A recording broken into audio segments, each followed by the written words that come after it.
최근 서울 서초구 초등학교 교사 사망 사건을 계기로 교권 회복에 대한 여론이 고조되고 있습니다. 교권 회복에 대한 여론이 이렇게 높아지면서 교권 추락 요인 중 하나로 학생 인권 조례가 지목되고도 있는데요.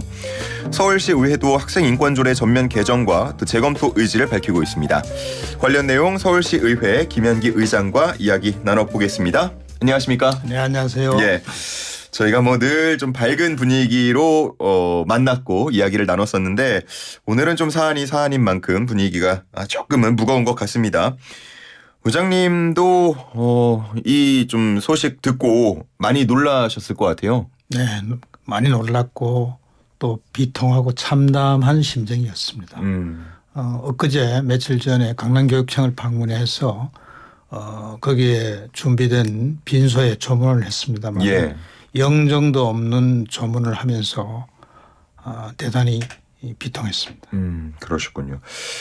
그래서 이번에 서울시 의회에서도 관련 성명을 발표한 걸로 알고 있고요. 긴급하게 교육위도 열었다고 들었는데 시의회 차원에서는 어떤 논의들이 진행 중입니까? 먼저 이제 학교 서울교육 현장이 대단히 큰 위기입니다. 이중고를 겪고 있습니다. 방금 말씀하신 것처럼 학생들은 학력이 저하돼서 위기고 교사들은 교권이 침해돼서 큰 위기를 맞고 있습니다. 흔히 학교는 학교 3년이라고 제가 만들어낸 말이긴 합니다. 학교 3년. 세 개의 바퀴. 예. 즉 교사와 학생과 학부모가 이 세 개의 수레바퀴가 잘 맞아서 돌아가야 됩니다. 네. 즉 스승은 교사는 학생들을 사랑으로 가르치고 또 제자들은 스승을 존경하고 학부모들은 학교를 신뢰해야 됩니다. 즉 이 모든 것들이 혼연일체가 돼야 되는데 많이 흐트러져 있고 예. 그 결과 위기를 맞고 있습니다. 이런 측면에서 먼저 말씀을 드리고요. 우리 서울시 의회는 이번 사건과 관련해서는 제가 성명도 발표했습니다. 예. 학교 현장의 모든 제도를 점검하고 아주 원초적으로 점검을 해서 보완해 나가겠다는 말씀을 드렸고요. 예. 학생 인권 조례는 이미 그 시민단체에서 폐지해달라는 그 주민 발의가 들어와 있었죠. 작년에 들어왔고 현재 서울시 의회가 논의 중에 있습니다. 예. 그 부분을 조금 더 질문을 드리고 싶은데 의장님도 학생 인권 조례에 대해서는 전면 개정 그리고 재검토 의지를 밝히셨습니다. 네. 그러면 이게 뭐 어떤 방향으로 어떻게 추진을 하시는 겁니까? 현행 그 학생 인권 조례는 권리만 규정이 되어 있고 책임과 의무에 대해서는 대단히 미흡합니다. 일부 조항의 선언적 의미로만 명시가 되어 있어요. 예. 서울 학생 인권 조례를 이제 모델로 한 것이 뉴욕주의 학생 권리 장전인데 예. 거기에 찾아보면은 거기에는 학생의 권리와 의무가 동시에 규정이 되어 있습니다. 그런데 우리 학교 현장에서는 만들 때 이 조례를 만들 때 권리만 중시하고 학생의 의무에 대해서는 대단히 소홀했다. 예. 따라서 앞으로는 이 의무를 강화하는 조례를 보완해야 되겠다 예. 하고 추진하고 있죠. 의무를 강화하는 조례를 추진한다. 네. 그러면은 이 조례안이 개정이 되는 건가요? 아니면 폐지 후에 또 새로운 것이 만들어지는 겁니까? 어떻게 그것은 됩니까? 또 기술적 문제이긴 합니다만 어쨌든 시민단체로부터 학생 인권 조례를 폐지해달라는 주민 발의 조례가 발의가 들어왔고 예. 의장이 이제 직권으로 발의를 했습니다. 해당 상임위원회는 교육위원회에서 현재 논의 중에 있고요. 예. 이번 8월 임시회 때 공청회 등 보다 심도 있는 논의를 할 예정입니다. 그리고 그게 끝나면은 예. 뭐 서울시 의회 차원에서의 시민 대토론에도 염두에 두고 있습니다. 8월에는 이제 임시회에서 전문가와 함께하는 공청회가 있고요. 예. 그리고 그 이후에 대토론회가 있을 예정이다. 있고요. 또한 동시에 하나는 우리 서울시 의회 다수당인 국민의힘 측에서도 예. 학생 인권 조례를 새롭게 규정한 내용을 새롭게 내용을 규정한 조례를 현재 성안 중에 있습니다. 곧 그렇군요. 발의할 예정입니다. 따라서 폐지 조례 안건대로 예. 또 새로운 제정하는 조례는 제정하는 대로 예. 논의할 예정입니다. 그러니까 일부의 시각은 그런 게 있습니다. 학생인권조례에 대해서 뭐 폐지 혹은 재검토 이런 얘기가 나오니까 마치 학생 인권과 교권이 좀 충돌한다. 이렇게만 좀 이분법적으로 보는 거 아니냐라는 시각들이 있는데 지금 새롭게 뭐 발의가 되고 있는 그 검토가 되고 있는 부분들에 대해서는 권리, 책임, 의무 이런 게 다 같이 들어가 있는 거죠. 그렇습니다. 그거는 좀 오해가 있는데요. 충돌할 수가 없죠. 당연히 학교 현장의 교권은 확립이 돼야 됩니다. 예. 동시에 아이들 인권도 보장이 돼야 되겠죠. 절대 충돌할 일은 없고요. 예. 이번에 한국교총에서 전국에 한 3만 5천 명의 교사를 상대로 조사를 해봤더니 교권 침해의 83%가 학생 인권 조례 때문에 영향을 받고 있다. 이런 결과가 나왔습니다. 따라서 학생 인권 조례는 보완이 반드시 필요하고 예. 그에 필요한 조례를 준비하고 있다. 우리 의회는 그렇게 준비하고 있다 말씀드리겠습니다. 알겠습니다. 네. 참 이 부분에 대해서는 지금 뭐 교사 그리고 앞서서 말씀하신 삼륜이라고 표현을 해주셨던 네. 학생, 학부모 모두가 지금 주목을 하고 있는 문제라서 또 상당히 좀 민감하고 예민할 수밖에 없는 것 같은데 조희연 서울시 교육감은 이 조례 폐지에 좀 단호히 반대한다. 학생 권리 외에 책무 조항을 넣는 것을 검토한다. 이렇게 이 안에다가 넣는 걸 검토한다. 이런 얘기를 하고 있는데 교육청과의 협의 문제도 중요할 것 같아요.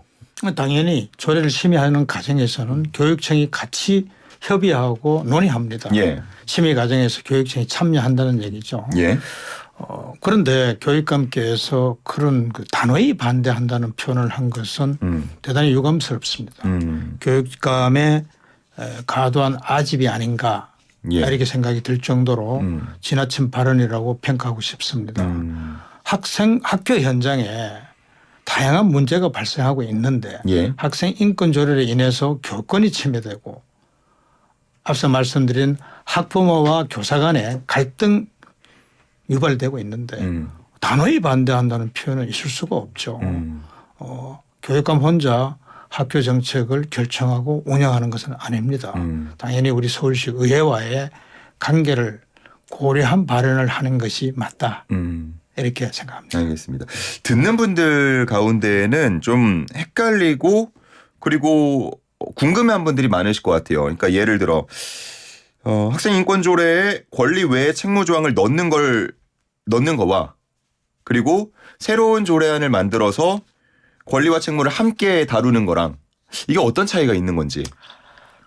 이제 현행 학생 인권 조례를 보면은 학생 인권 옹호관 제도를 둘 수 있도록 하고 등등 그 교권보다는 네. 학생의 권리에 더 중점적으로 즉 비중을 두고 있습니다.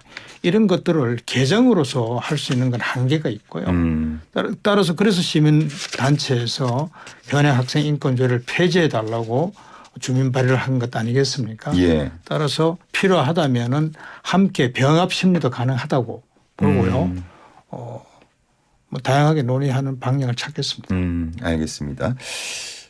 조금 다른 이야기로 넘어가 보도록 하겠습니다. 교육재정교부금 그리고 지방교육재정교부금 간에 스와프를 추진한다는 얘기를 들었는데 제가 뭐 스와프라 그러면은 뭐 달러 스와프나 이런 얘기만 들어봐서 이게 어떤 개념인지 설명을 좀 해주시면 좋을 것 같아요. 좀 설명하기가 복잡하기는 한데요. 예. 우리가 지난 90년대 말에 외환 위기를 겪었지 않습니까? 예. 이유는 우리가 외환 보유고가 없어서 그렇습니다. 그 이후에 외환 위기를 극복하는 과정에서 한일 간, 한미 간 소위 통화 스와핑 미국이 많이 갖고 있을 때는 한국이 좀 빌려주고 예. 한국이 많이 있을 때는 또 일본에 빌려주고 하는 서로 보완적 관계가 이제 통화 스와핑인데 예. 그 제도를 우리 교육행정, 교육재정에도 도입하자는 제안입니다. 예. 이번에 지난 6월 달에 작년도 결산을 해봤습니다. 서울시청은 무려 1년 동안 빚이 1조 1,200억 원이 늘어났습니다. 빚이 늘어났다. 1조 1,200원이 늘어났습니다. 예. 그런데 교육청은 현금성 예산이 3조 5천억이 남아 돌았습니다.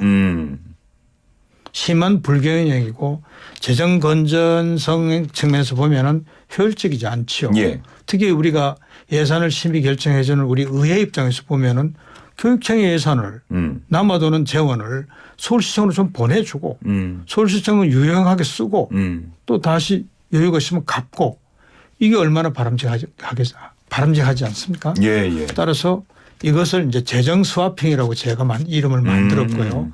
재정을 서로 필요할 때 도와주고 나눠 쓰자 예. 하는 제도를 말씀드리는 겁니다. 물론 이러한 제도는 법률 개정이 필요하고요. 정부도 이 점에 대해서는 상당히 관심을 갖고 있다고 들었습니다. 저는 저희가 이렇게 교육청과 또 시 차원에서 스와핑이 통화 스와핑 같은 개념이 적용 가능할 거라고는 생각도 못 해가지고 소위 재정 전문가라는 분들도 생각을 못 했더라고요. 예. 근데 우리는 현장에서 교육청 예산도 심의해보고 시청 예산도 심의해본 결과 이런 심각한 불균형을 보완할 수 있는 제도를 착안한 거죠. 예.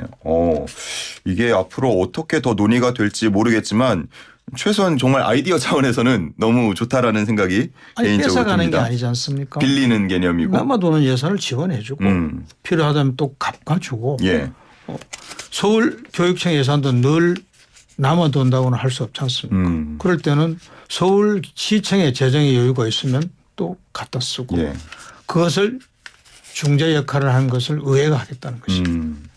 이런 게 그 시 내뿐만 아니고 뭐 지자체 간도 좀 논의될 수 있겠다라는 생각도 들기도 하고. 제가는 좀 뭐 어렵습니까? 좀 쉽지 않죠. 예.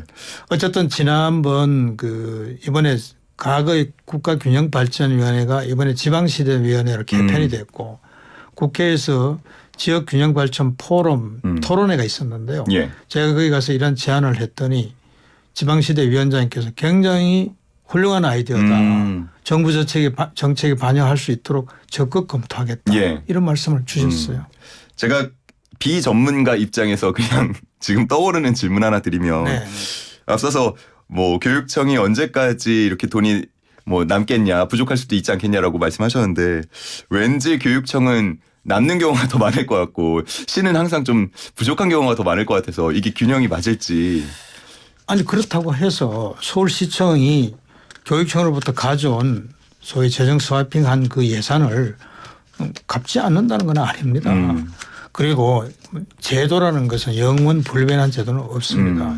현재 교육청의 예산이 이렇게 풍부한 이유는 지방교육재정교부금법에 의해서 그렇게 되고 있습니다. 예. 내국세의 20.79%를 교육청에 지원해 주니까 발생하는 문제지만은 언제 국회에서 그 법을 개정할지 아무도 모르지 않습니까? 그런 어려움이 대비하는 것은 서로 필요하다. 이렇게 볼 수 있습니다. 알겠습니다. 제가 뭐 비전문가 입장에서 그냥 떠오르는 대로 한번 질문을 드려봤고요. 그 일반 재정하고 교육 재정의 불균형 해소의 다른 한 축으로 조례상 전출금 조정하겠다 이런 내용도 있었는데 이거는 또 어떻게 다른 겁니까? 지금 우리 서울시청 조례에 그 교육청에 필요한 예산을 지원해 줄 수 있는 조례가 있습니다.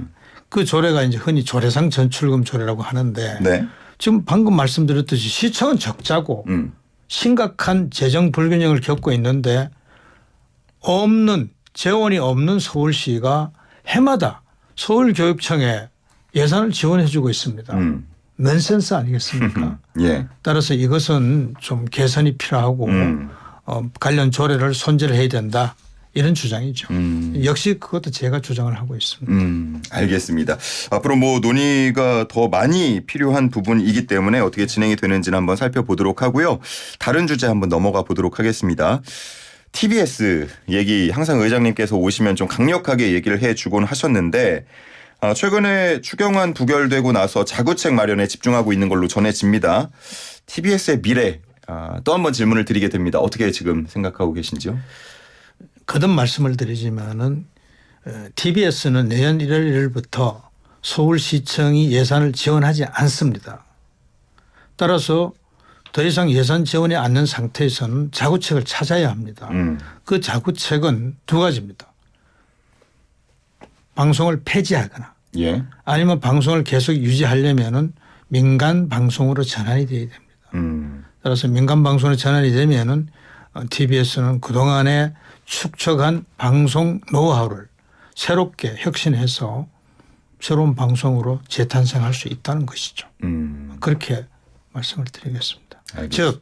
즉 교통방송은 시대적 소명을 다했고 그동안 큰 역할을 했다. 따라서 이 시점에서는 다른 방향으로 전환이 필요하다. 그것은 계속 서울시로부터 예산을 지원받는 것이 아니라 예. 독자 생존의 길을 찾는 것이 타당하다. 이것이 시민들의 요구고 명령입니다. 예. 우리 서울시의회는 그러한 시민들의 요청을 잘 진행하고 있는 것입니다. 그러면 예산이 지원되는 부분에 대해서는 뭐 추가적인 검토는 없는, 전혀 고려하지 않고 있습니다. 전혀 고려하지 않는 상황이다. 알겠습니다. 가령 이번 추경 예산에서도 시청이 73억 원을 편성해 왔지만 예. 우리 서울시의회는 이유 없다. 음. 삭감했습니다. 알겠습니다. 자, 지금 여대 야소 지형으로 바뀐 의회가 이 오세훈 서울시장이 이끄는 좀 서울시를 잘 견제할 수 있는가, 지금 1년 정도 지켜보고 나서 이런 부분에 대해서도 계속 질문이 나올 것 같아요. 어떻게 좀 생각을 하시는지요? 잘 견제하고 있지 않습니까? 시청과 시장과의 관계는 예. 우리 의회와 관계는 건전한 긴장 관계를 유지하고 있다. 말씀을 드리고요. 예. 서울시 정책 또 서울시의 예산 철저하게 감시 감독하고 있습니다. 가령 서울시장이 그레이터 한강 이런 예. 그 정책 추진을 하고 있죠. 추진을 하고 있는데 우리 의회는 경고했습니다. 설익은 정책 함부로 남발하지 마라. 그리고 정제된 정책을 서울시의회하고 협의를 하라. 이렇게 경고를 했고요. 예. 특히 중요한 서울시의 정책을 외국에 나가서 시장이 발표하지 마라. 이렇게 엄중 경고했습니다. 따라서 그 이후부터 잘 우리 의회 방침에 협조하고 있습니다. 예. 그 다른 곳에서 이제 얘기하신 거 보니까 허니문이라는 표현도 사용하셨던데요. 보통 이제 새로운 정부가 출범하면은 보통 6개월, 1년 정도는 준비 기간이니까 좀 다소 미흡한 부분이 있더라도 좀 두고 보는 것이 허니문 기간이라 그러죠. 예. 그래서 저희 지난 1년 동안은 뭐 허니문까지는 아니지만은 어느 정도 지켜보고 있었죠. 그러나 이제 2년 차부터는 그것은 곤란하죠. 철저하게 따지고 점검하고 감독하고 감시할 예정이고요. 그 중심 키워드가 제가 이제 추천하는 산불 정책 산불 예산입니다. 용도가 불효불급한 정책과 예산, 예. 또 목적이 불분명한 정책과 예산, 또 효과가 불확실한 정책과 예산, 이 잣대에 대입을 해서 서울시청의 정책 예산 아주 면밀하게 점검하고 감시할 예정입니다. 만 2년 차부터는 보다 철저하게 점검하고 감시한다라는 말씀이시고요. 1년 차도 그렇게 해왔지만 그쵸. 더 예. 정밀하게 하겠다는 거죠. 알겠습니다. 그 1년 차 때 좀 돌이켜 보시면 어떻습니까? 좀 가장 잘했다라고 생각되는 부분, 그리고 가장 좀 아쉽다 하는 부분 있다면요. 방금 그 산불 원칙에 입각하면은 바로 TBS 예산 지원하지 않겠다는 거. 그게 가장 성과로 보시는 거고요. 성과고 두 번째 마을 공동체 지원 예산. 그 원칙에 입각해서 1년에 한 1,000억 원씩 들어가는 예산을 거의 다 축소하거나 폐지했습니다. 이것은 큰 성과라고 볼 수 있고요. 예. 마찬가지로 교육청에도 이러한 잣대를 들이대면은 작년에 금년도 예산을 약 6,000억 원을 아니 6,800억 원을 삭감했습니다. 그게 바로 그 산불 원칙에 해당하는 것들입니다. 이처럼 작년 1년 동안은 허니문 기간이라고 하지만은 의회는 할 일을 했고 앞으로도 그렇게 할 계획입니다. 알겠습니다. 자, 여기까지 한번 들어보고요. 우리 끝으로 서울 시민분들께 하시고 싶은 말씀, 마무리 말씀 부탁드리겠습니다. 서울 시민 여러분, 우리 서울시의회는 시민의 대표기관이라서 시민의 뜻을 잘 받들고 있습니다. 물론 부족한 면도 많지만은 앞서 말씀드린 대로 원칙에 입각해서 시의회의 기능과 역할을 총가동해서 시민이 보다 편리하고 안전하고 복지가 꽃피는 서울시를 만들어 가겠습니다. 알겠습니다. 좀 많이 어깨가 무거우실 것 같습니다. 앞으로 논의할 부분들이 상당히 중요하고 무거울 것 같은데 잘 해주시기를 부탁을 드리고요. 다음에 또 모셔서 좋은 이야기 듣도록 하겠습니다. 김영기 서울시 의회 의장과 함께했습니다. 고맙습니다. 감사합니다.